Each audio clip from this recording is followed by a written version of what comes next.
Hi, good evening, all. This is Vishal Singhal from Cellstrat. Thank you for joining us for this webinar today on data monetization factors. Uh, so, while some people are joining, we'll start as it's time to go. So, as you see on the screen, this is a Disrupt 4.0 talk series, and we have been running these webinars for some time now. Let's go through first. Uh, a bit about SalesStat. So we are a leading AI startup specializing in AI and deep learning areas and work on multiple world-class machine learning innovations. We have done POCs and also develop research and content and e-learning material for our clients. We have been doing some workshops uh, and webinars like this across last year. We have done we focus on areas like text recognition, computer vision, marketing automation, and things like that. Deep learning, we have developed some POCs in regression, for example, in inventory management and neural networks and supervised or unsupervised learning. Solution development, we work on TensorFlow and Python both, as well as on Amazon, Alexa skill sets, etc. So we have this blog going on. If you subscribe to our newsletter or come to our site or visit this link, you'll find a lot of content there. We try to do at least 15 to 20 posts per month on this site, on this blog. And so we have done a lot of workshops across Delhi and Bangalore and keep on doing in corporates on demand.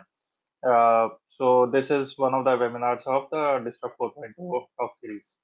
Now let's come to the topic. Now evolution of analytics. So artificial intelligence is has what it has come to now. So it has started from BI to analytics to big data, and then now AI or ML.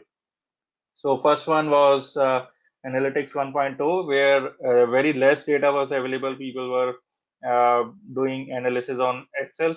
Still a lot of SMEs and small and medium scale enterprises do business intelligence generation over Excel files.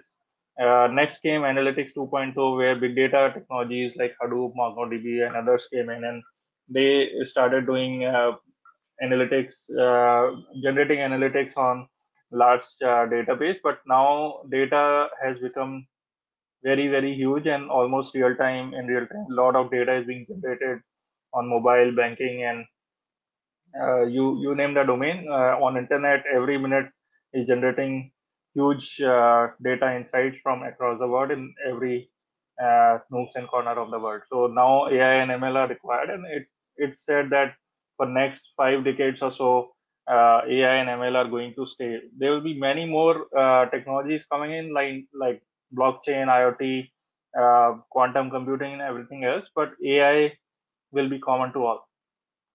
So if you come into AI or ML domain, you will be able to sustain your business or job for next 5 decades. So let's see what is AI. AI is intelligence exhibited by machines in the simplest terms, and we see examples like self-driving cars, auto tagging of images on Facebook. That's the simplest one you can see. Whenever you upload any picture on Facebook, it tries to recognize from its previous learning who that picture belongs to. So if you tag a person, for example, if you tag me as Vishal Singhal on my picture, it will learn that this is how Vishal Singhal looks like in different pictures, and next time it would try to give you auto tagging of my image as Vishal Singhal. So what is so AI or artificial intelligence is achieved by means of machine learning or ML as we call it in short, which is it is a system that provides the ability to learn automatically by using data to improve from experience. So machine learning works on, so which is being seen in self-driving cars. So self-driving cars is given a lot of images in simulation format first, then it is tried on road, and it learns from each picture coming in front of it. Speech recognition and advanced genome study all are examples of ML. So ML works on human neuron concept. So there are trillions and uh, trillions of neurons inside our brain, which are connected to each other with dendrites, and uh, electrical signals keep on passing through them, and that's how we are able to come to a decision with a lot of data and both visual and audible data coming into our brain. We are able to reach a decision by with the help of neurons inside our brain. Now, what is machine learning? What are features of machine learning? Machine learning is very computing intensive. So, and it involves a lot of retraining and improving on the learning, and needs a lot of training data. So, when a kid is born, we teach a kid to the alphabets and characters of English or any other language. Then repeatedly, he's tested and tried and retrained on how to pronounce a letter, how to create a word, how to create a story out of it. So lot of retraining goes. So ML is, you can say it's similar to a child. If you train it with the right data, it will learn in the right direction. If you train it with a bad data, you will get similar results.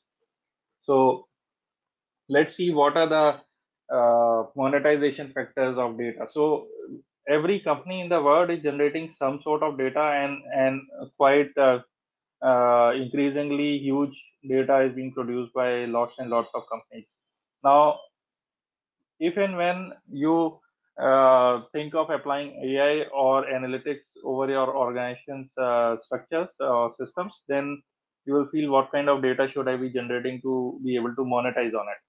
So here I'll be discussing about uh, what are the factors on which data monetization depends. What kind of data you should be collecting in your organization so that you are able to monetize it at some stage. So first one is predict behavior or patterns. So data becomes valuable only if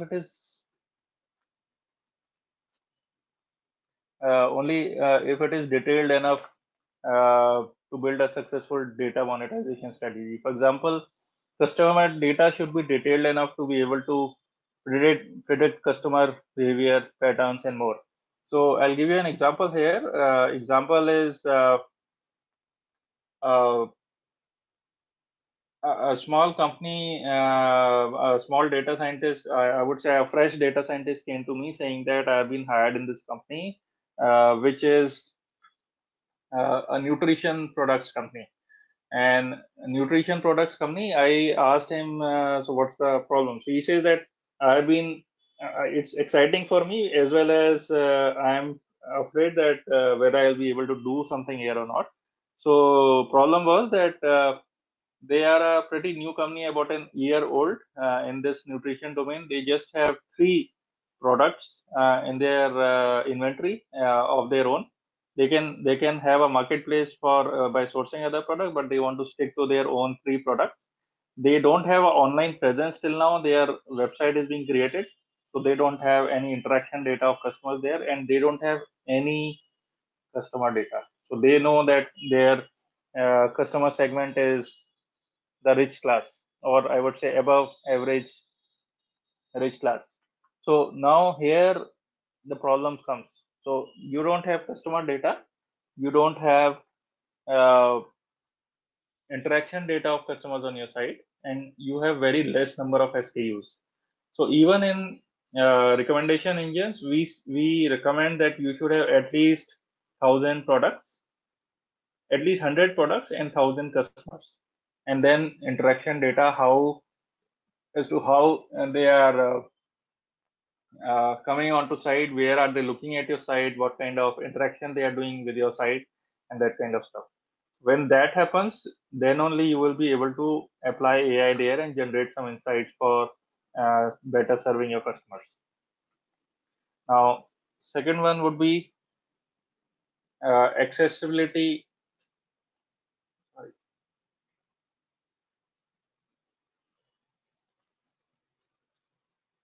Second one is size of ecosystem.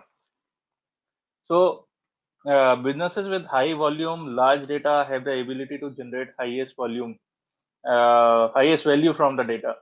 Now, companies with national or global scale can easily establish a market view, which makes it more meaningful and valuable. Now, so size of ecosystem example could be, for example, Facebook has been generating so much of data all the time from each user it has on the platform. Now it acquired WhatsApp. Now they have to monetize WhatsApp. Although WhatsApp is a free platform for all, although some businesses have started using it for their business use case to address their customers, but it is almost free for all users to use. Now, how should Facebook be monetizing this data? I believe some of you have experienced, or at least I have experienced, where I was interacting about something on WhatsApp, and when I went to my Facebook after a long time, I could see similar ads floating there relating to my interaction on WhatsApp. I was seeing similar kind of ads floating on Facebook.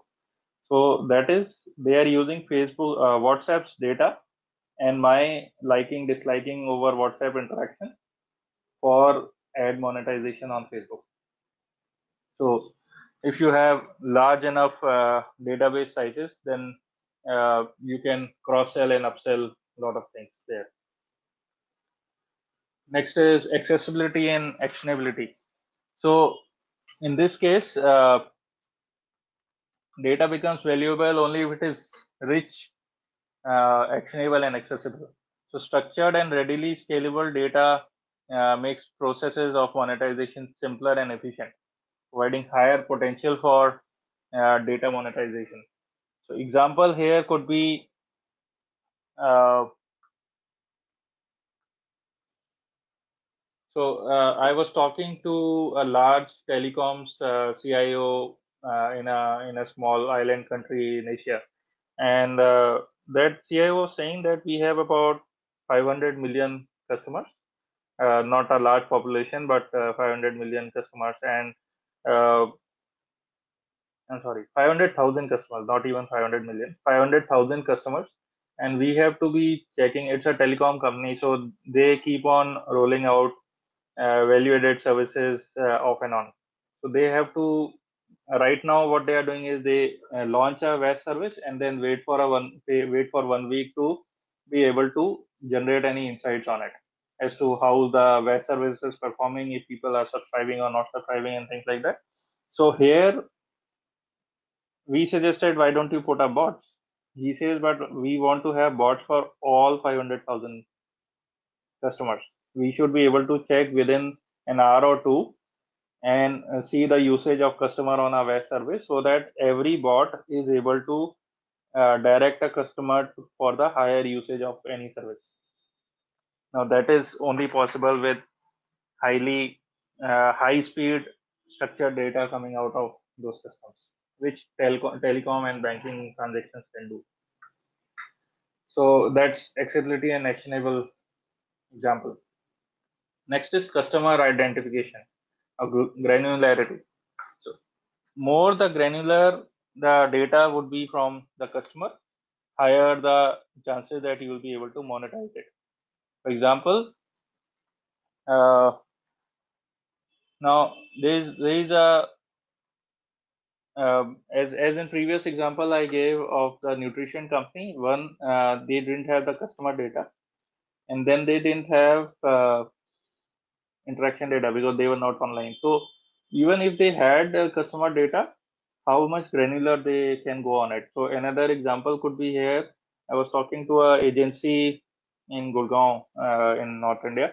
So they were saying that uh,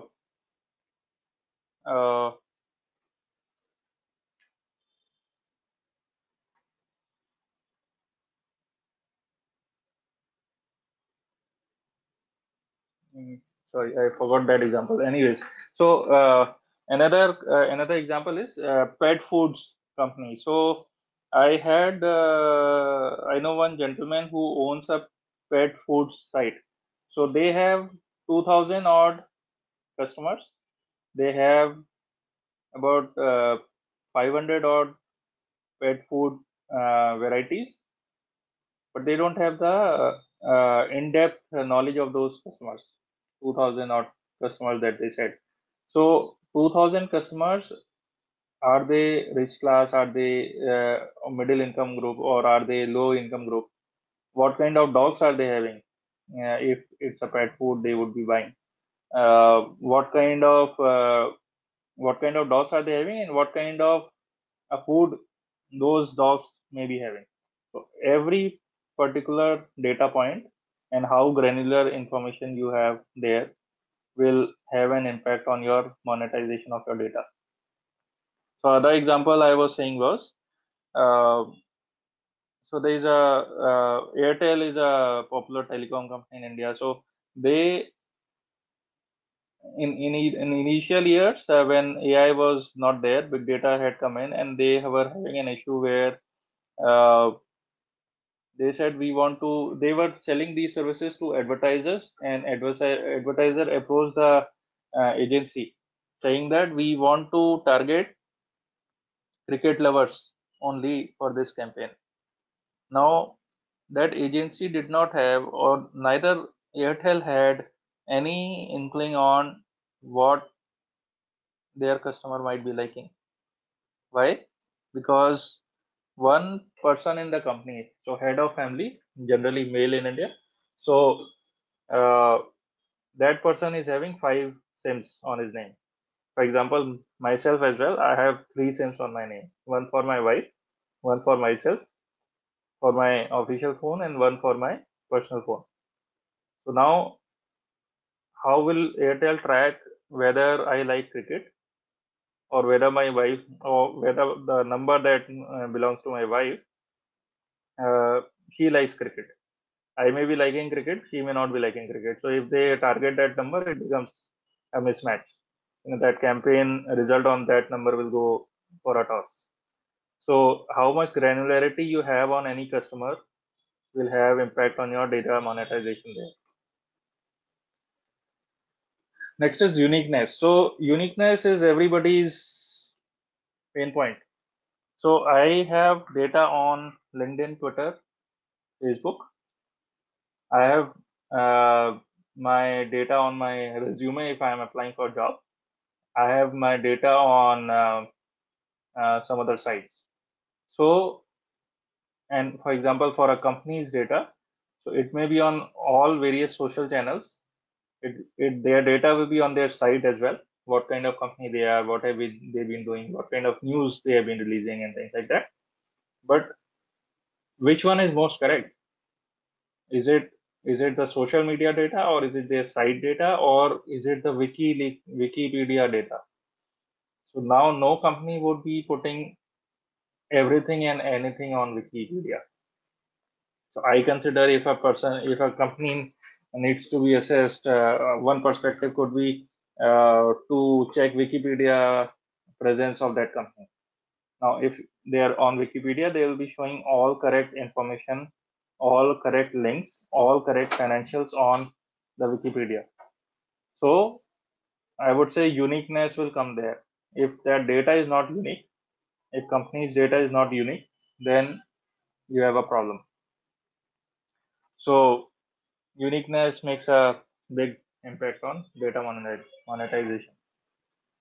Next is stages to data maturity. So last time my webinar topic was maturity of data. So how on that scale of maturity, how on what stage are you on? Are you a laggard in terms of data, or are you a master practitioner of data? So that will have an impact. So if you are a laggard, you will be doing gut based decision making. If you are a master of data maturity in data maturity metrics, then you will be having all data based decision making happening there. There will be a lot of learning inside the company, and lot of analytics being generated all the time. All decisions would be taking place because of the data generated in the business world in that company. So depending on data maturity, you will have monetization impact. Next is raw data. So if you have raw data, for example, I know one company in Gurgaon again here, again telecom West companies. So they had a database of about 2.5 million mobile numbers. They used to do SMS marketing earlier. So now SMS based marketing is fine, but what kind of demographics? You should be knowing that. What kind of geographies that data is coming from? You should be knowing that. What kind of male, female, kids, all that data? You should be knowing that. So they they were being asked. Even I did some campaigns in my early years of my entrepreneurship with them, but they didn't have any such data. They knew that okay, this much data belongs to so and so state of India. This much data belongs to maybe college going kids, not lower than that. Uh, but some of the data they never knew whether it belongs to a school kid or females or males or old age people. We were doing a campaign for one of the large hospitals in North India, and that large hospital was launching a OPD, second OPD for their uh, cardiology department. Now they wanted to do a targeted campaign for old age people only, above 50-year-olds, for males only, but they didn't have all that data. So I did some campaigns with them, but I was not very satisfied. But then at that time we didn't have much option either. So if you have that kind of granularity, oblique uh, clarity on what kind of data you have, that can give you a good monetization there.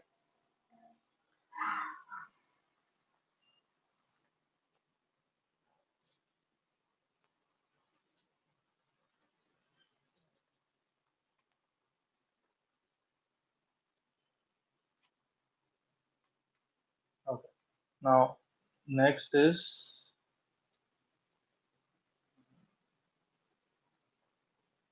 processed data. So how much processed is your data? So one is raw data that I just gave you examples, but how much is processed data? So where will you find processed data here? So processed data can be where, for example, if you have seen Crunchbase, so Crunchbase has a lot of processed data, or if you see any research companies, they have a lot of processed data. So they can easily sell this data to outsiders. Another digital marketing campaign example. So in India, or maybe probably in around the world, wherever SMS marketing happens or email marketing happens, we are looking for processed data, as in we want high net worth individuals only, or we want uh, data for above between 25 to 40 age group, or for data of people having salaries more than maybe $30,000 per annum of income, or between 30 to $100,000 of income. So that kind of data, where will you find? Either with banks or insurance companies, or if you are looking at premium data, you can also find with either premium private banks or hospitality industry. I was told if you go to so and so agency, they have access to data from large, very large super deluxe hospitality chains. So it can be Holiday Inn, it can be Hyatt Regency, or it can be any other Hilton maybe for that matter. So any large hospitality chain has very good process data. So if you want, you can go to such agency which has that kind of access and target your campaign on that data only. So that becomes a very good monetization factor, because there you won't get any email shooting out just for uh, few cents. It will be ranging in between half a dollar to $2 or $3 also. So I'm talking about super deluxe hospitality chain data. So that kind of data is very, very good for high-end cars maybe, or high-end luxury resorts, or high-end luxury services, or products like yachts and others. So if you want that kind of data, if you have that kind of data, it can give you a lot of monetization there.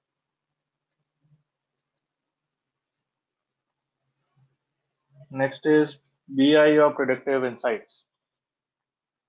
So BI or predictive insights, uh, in which tools and technologies such as data mining, predictive modeling, analytics convert data into insights.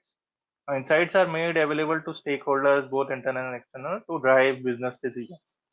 For example, Walmart segments its customers into three primary groups based on purchasing patterns to spur growth.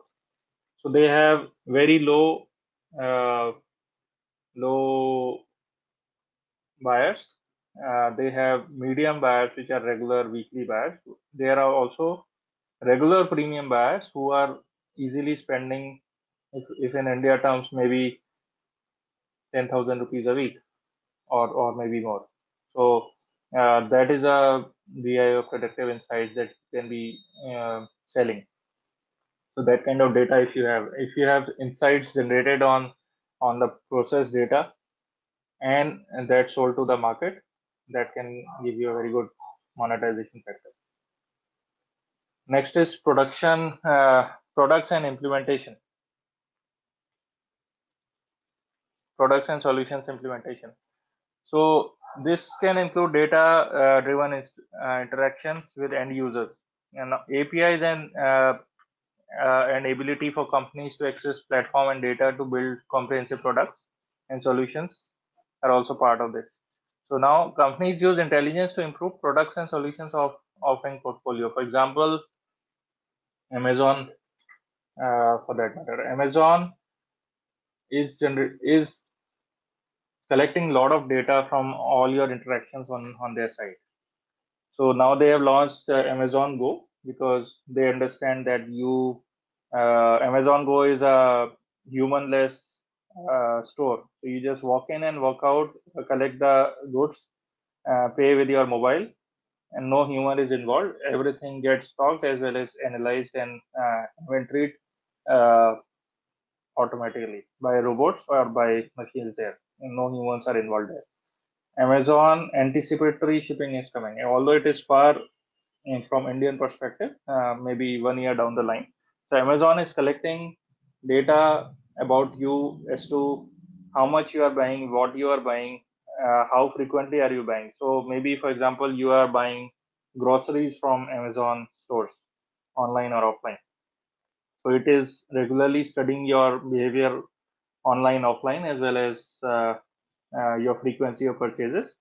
So it is, they have already said it in some conferences or they are testing it. They are saying if we are able to achieve 85% efficiency in it, we are good to go. So they may be trying it in some places.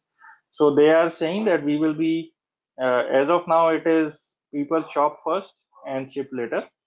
Whereas we want to go into that mode where we ship first and shopping happens later. So that, for example, you are sitting at home and you get a message on your mobile saying that there is a grocery delivery on your doorstep. You may say that I never ordered, but it's an Amazon drone that has brought some products for you in a bag, and you can check it out. You can see the invoice there and see if you would like to have it. If yes, you can somehow interact with the drone and say that yes, I want it, and I will pay for it. So money get deducted from your mobile, and or your face recognition helps in matching it with their data, and you can pick up that bag. Take that bag from the drone. So that's anticipatory shipping from Amazon coming based on the data that it has collected from you over years. Right. Now, data monetization also depends on risks. There are some risk factors there. So security risks are factors are there in data monetization. So as I said earlier, machines learn with the data. So it depends upon three kinds of data. So AI or machine learning requires three kinds of data when it is trained. One is input data, second is training data, and third is feedback or test data. So there are some risks involved in this. So input data, For example, uh,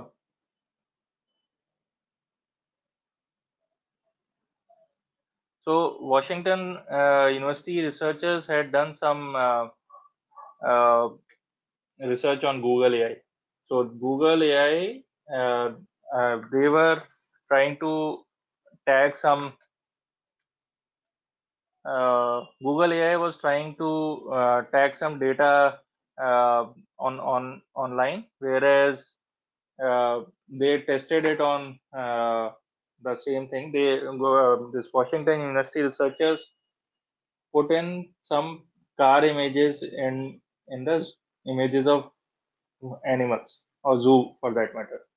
So human eye cannot detect those cars, cannot see those cars because they have been inserted in some videos at for so less or fraction of a second that computer can detect it but not human eye. So you will not be able to see the cars in animal pictures or on the video, but computer would be able to. So it got trained and it started uh, mistagging the images because it was seeing cars in between it. So input data was wrong. So when you are processing your data or managing your data or storing your data, so you have to uh, take into consideration that there is no bad feeder of the data. So if somebody has malintentions inside your company, they can feed the wrong data, and then your data strategy is going out of the window. Now, next is training data. So as I said, training works on garbage in, garbage out. So if you feed in bad data, it gives you bad results. So what uh, what they did is there was a Google had done some sting operation on Microsoft Bing search engine. So when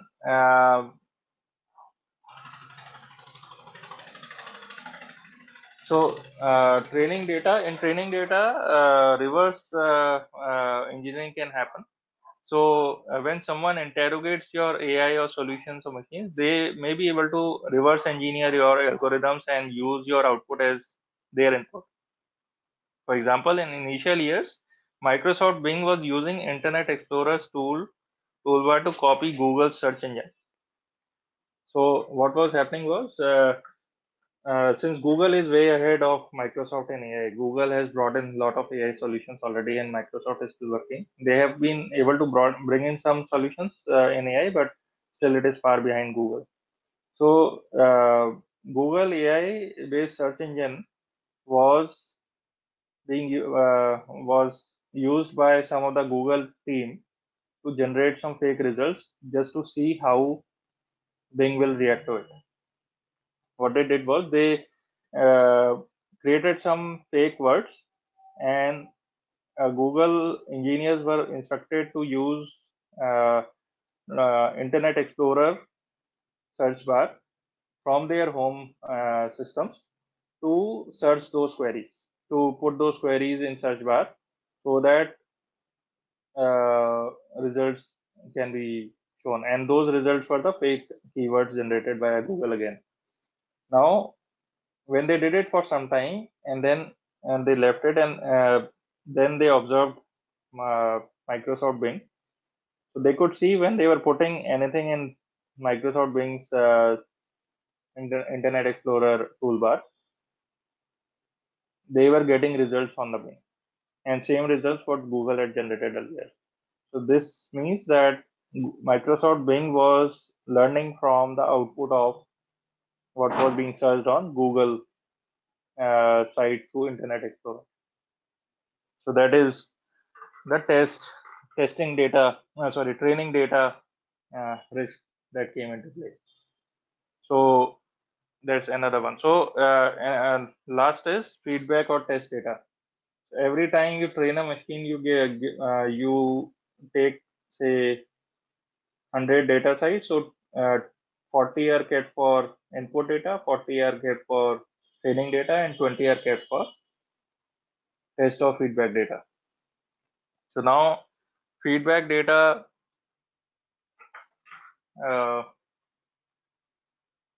can be anything. So Microsoft did another testing on.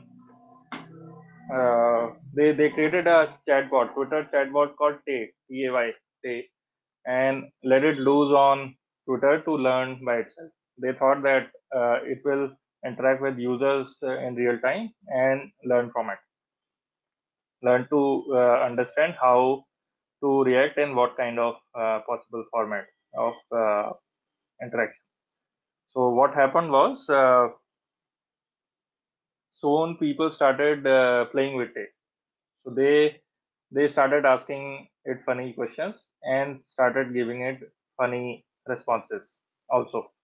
So in some time, Microsoft observed that they was giving wrong answers or racist answers to people, and it came out that it became racist, Nazi sympathizer, and very negative in personality. So Microsoft had to pull that experiment off. So that's feedback or data risk that happened. So now these are the kind of monetization factors. These are the kind of factors on which data monetization depends. So if you take care of these and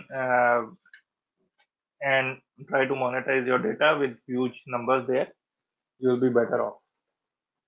So this is again a small topic, I would say, but nevertheless important.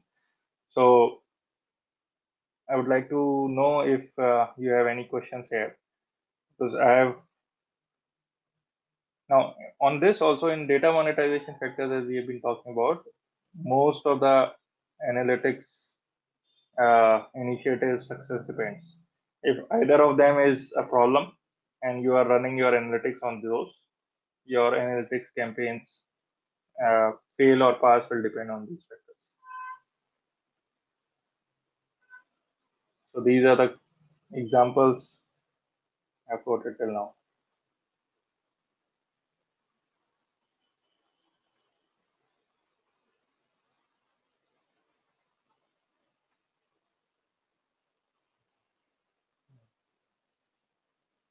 So this is it. So any questions there?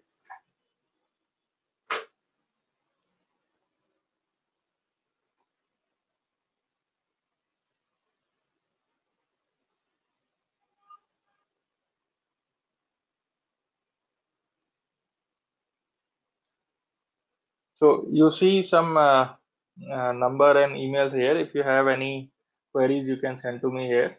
As well as we have a WhatsApp group running by name of Disrupt 4.0, where we share a lot of content on almost everyday basis, and a lot of interactions happen between users there. If they are facing some problems in data algorithms or any of their programming, they ask a question there, and we try to answer them as much as possible. You can join that by sending me a request on this number that you would like to join this WhatsApp group for if you don't want to lose out on that information. Uh, as well as we have a newsletter going out every week after every webinar. We try to send it by Monday.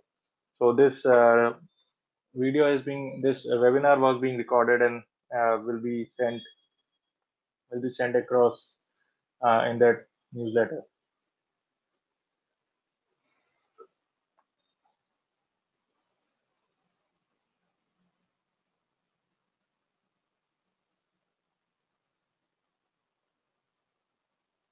So PPT won't be shared, but this video would be available uh, for on our self-study YouTube channel. So that would be available online to be seen.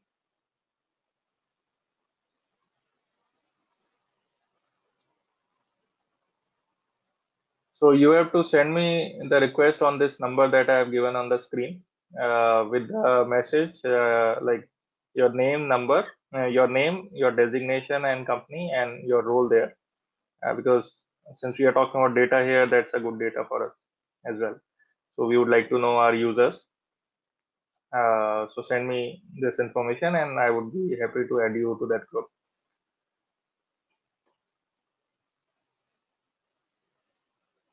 So somebody has asked, that would be against law or data security. Can you elaborate your question? What would be against law or data security? Data is Are data secured? It depends upon your systems. If you are storing it wisely, yes, it is secured. If you're storing on just Google Drive and sharing everywhere, it is not secured. If you're sharing it on online, it is not secured. If you are using cloud servers, if you are using Amazon servers, maybe for data storage, yes, they are highly secure. Uh, right now, my mobile is not accessible, so you have to send that message. I will get it and I will add you there. So Facebook to WhatsApp data privacy. Well, yes, that's in gray area. So Facebook is being asked by a lot of US lawyers as well as to how come you are using or sharing so much of data everywhere. But it's their its ball is in their court how they would answer this. Uh, that's an issue, yes, but Facebook is already using WhatsApp data for personalization.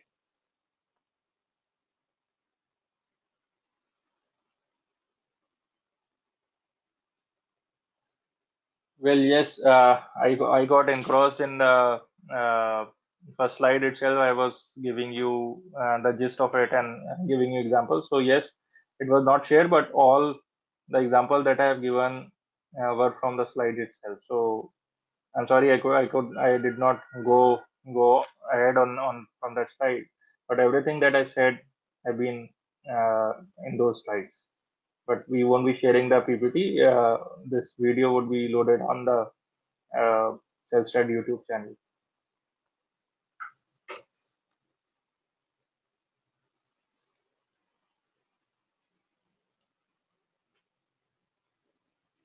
Any other questions?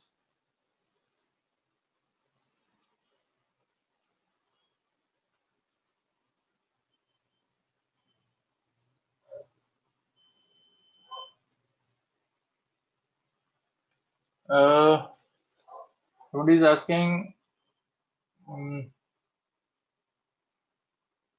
about data security. Like our resumes are shared, our DOB will be displayed. If that case, our bank details are also will be shared. Is that secured?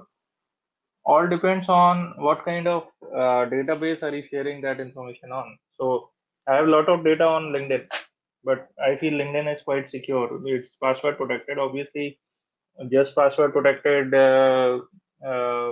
systems are not that secure, but you are yourself giving that data to the site for visibility there. I'll add you to WhatsApp after this webinar. Please have patience. uh, Date of birth, etc. Yes, they are visible, and so that is some of the data that Facebook collects a lot, and many other sites too. If you have premium account on LinkedIn or Twitter or any others, then not Twitter I would say, but a premium account on LinkedIn, and that data becomes very secure, and that gives you a lot of rights also to do further kind of campaigns as well as insights related on your data itself, which you can see and demand from them. Can you share the list of must-know things for ML data scientist role? Well, I suggest you uh, go through our webinars on the Self-Study YouTube channel. You'll see a lot of webinars there, and some of them have the ML tracks, ML learning tracks, or data science learning tracks, and things like that. That will give you a highly in-depth scenario on what you should learn or not learn, and things like that. On this webinar, it was not relevant, so I have not shared that.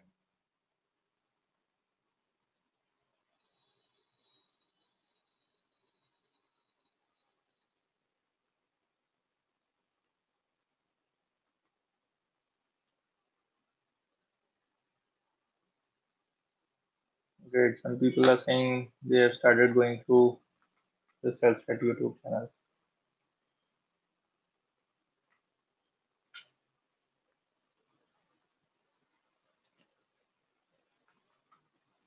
I'm getting many such questions here like this. I again repeat you this for this video is available will be available on self-study YouTube channel in a day or two.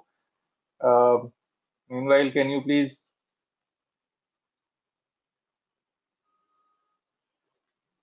uh, give your input on the poll that I have just released? It is just for my information on how what kind of audience we are having here. Any response you would like to give on these? Okay,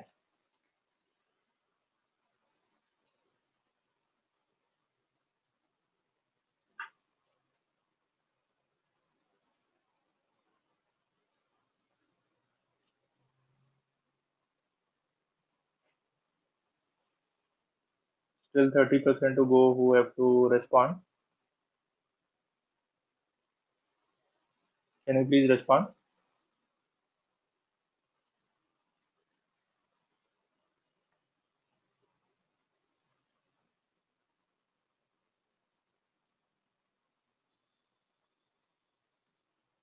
Okay, so about 60% of the audience say that they are software developers.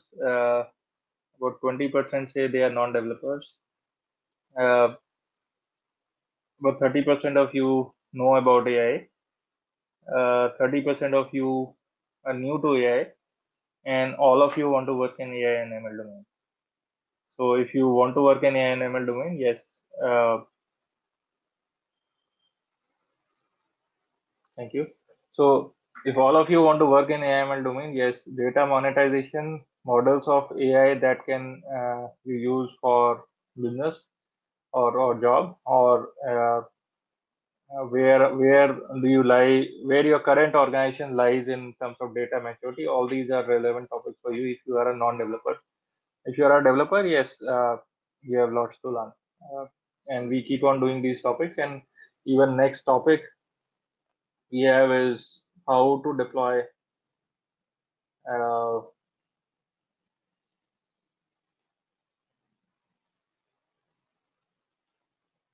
how to deploy a machine learning model in production.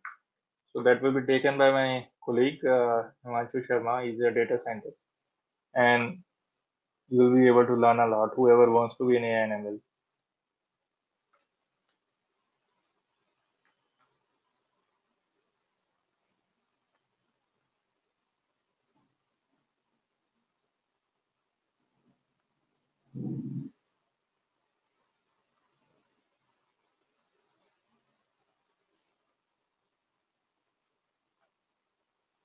Cache data. Somebody is asking by playing with data by our cache. That who is also part of data sharing. Uh, well, cache can be deleted, right? Cache can be deleted as well as if you are on public system or if you are in office inside your organization. Yes, that can be a data sharing. As far as I think, maybe I may be wrong, but I think that that is data sharing. It can be accessed by your system admin.